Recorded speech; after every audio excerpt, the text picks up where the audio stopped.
పర్సనల్‌గా మాట్లాడుకుంటే బాగుంటది. ఎందుకంటే ఇది న్యూస్ కాబట్టి బాగుండదు గానీ, ఒక్క విషయం చెప్తా.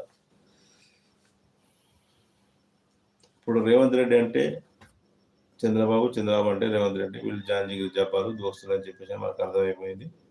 ఏది గాని మన తెలంగాణ అనేది తెలంగాణ తెలంగాణలో ఉన్న నాయకులు మాత్రమే తెలంగాణ కోసం ఎవరైతే కష్టపడి, ఎవరైతే మేలు చేస్తున్నారో ఆ నాయకులు పాలించినప్పుడు మాత్రమే మన తెలంగాణ అభివృద్ధి కార్యక్రమంలో ముందుకు పోతది.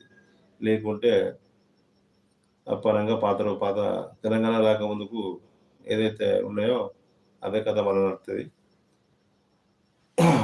నిన్న మొన్నటి వరకు చంద్రబాబే అనుకున్నాం. ఇప్పుడు పవన్ కళ్యాణ్ గూడా మన కొండగట్టు అంజన స్వామికి కొన్ని కోట్ల రూపాయలు ఇచ్చి